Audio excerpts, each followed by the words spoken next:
En 2017, la filière banane de Guadeloupe regroupe près de 180 exploitations réparties sur 2000 hectares cultivés. Toutes ces exploitations sont adhérentes à la SICA, les producteurs de Guadeloupe. Cette filière agricole évolue dans un environnement de plus en plus difficile et exigeant. Arrêt du traitement aérien, réduction drastique du nombre de produits phytosanitaires autorisés, mouvements sociaux, catastrophes naturelles.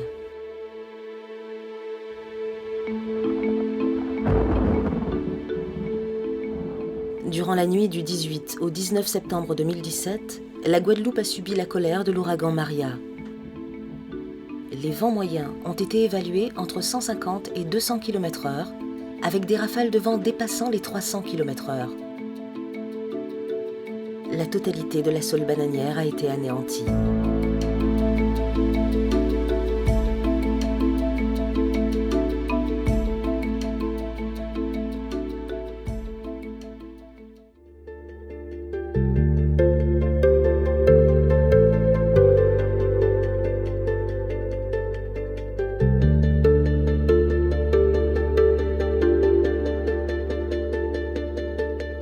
Cette parcelle au lendemain de Maria était à 100% détruite et puis tout était cassé.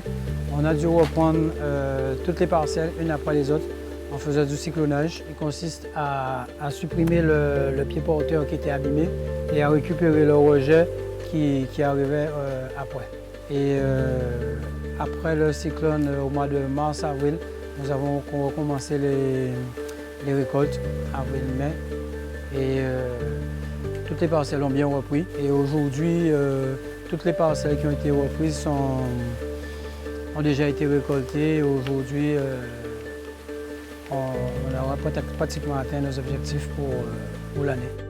Les exploitants de la filière banane ont choisi de profiter de cette catastrophe pour relancer leur production tout en modifiant leurs pratiques. Mon objectif, c'était vraiment de faire du bio pour avoir une agriculture durable, responsable et pour préserver l'environnement.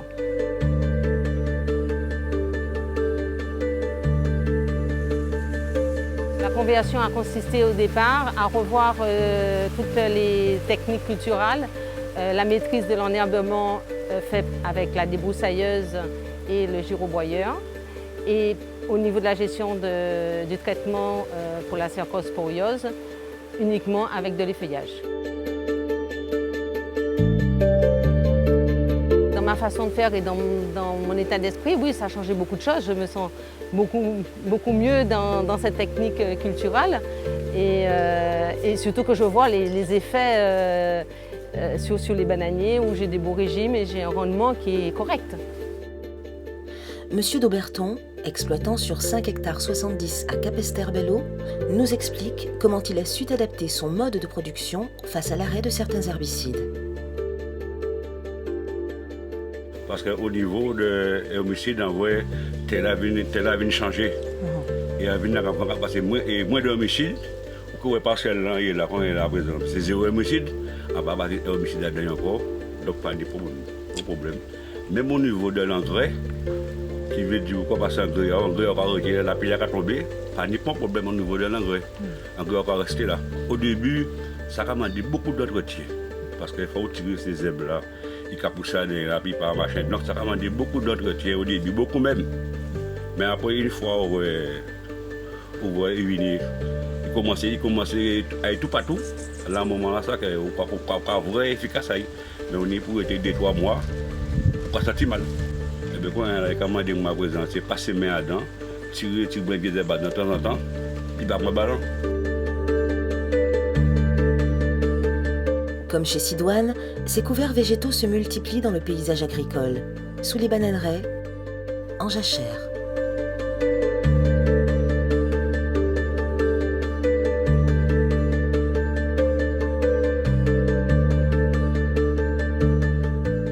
Grâce à ces nouvelles pratiques, il est devenu commun d'observer le balai d'insectes butineurs, d'auxiliaires et autres richesses de la biodiversité guadeloupéenne.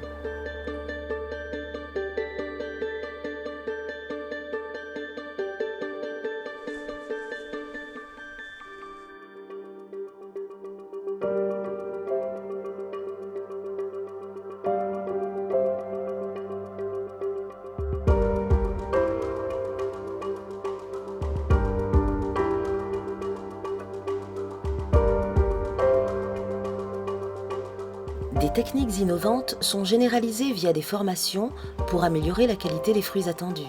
Dans le cadre de la gestion mécanique de l'enherbement, on a dû trouver des solutions adaptées qui permettaient à nos salariés de travailler en toute sécurité. C'est vraiment un outil non seulement pour la pénibilité du salarié, mais en plus dans les autres parcelles où on a un relief un petit peu accidenté, grâce aux chenilles, on peut accéder à ces parcelles-là sans être sur un tracteur normal traditionnel à roues et limiter les risques automatiquement par rapport liés au relief.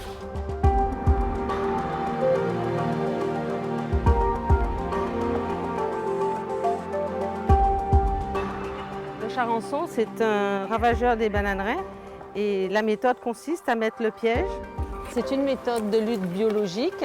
Le principe, donc vous mettez le phéromone dans le piège qui attire les charançons et qui restent bloqués dans le piège. Donc tous les mois, on compte la population de charançons et on évalue tous les mois si la population diminue ou pas.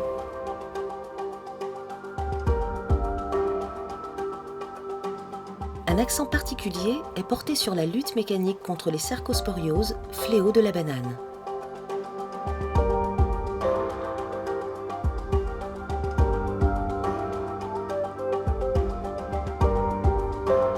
Afin d'accompagner les exploitants dans leurs efforts, la recherche a développé une variété tolérante à la cercosporiose noire, la Syrade 925.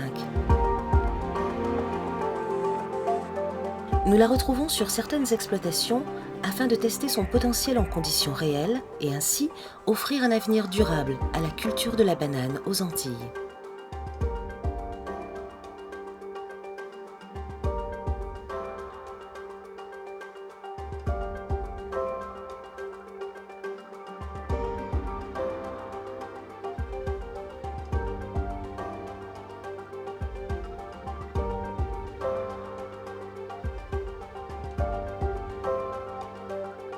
La révolution ne s'arrête pas aux champs. Afin de réduire la pénibilité du travail, de nombreux projets de modernisation et d'automatisation de stations de conditionnement voient le jour.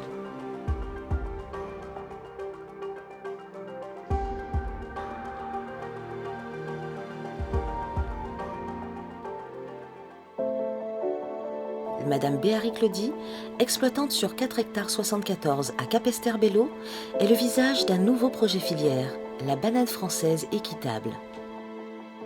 La banane équitable va me permettre de valoriser au mieux ma production. J'aurai un prix garanti sur l'année et ça va aussi m'aider beaucoup parce que étant un petit producteur, on rencontre beaucoup de difficultés tout souvent. En s'engageant dans l'équitable, la filière banane de Guadeloupe et de Martinique fait le choix de sécuriser et de pérenniser ses petites exploitations. La garantie d'un prix fixe à l'année et l'existence d'une prime équitable leur permettra d'accéder à un revenu supérieur de près de 40%.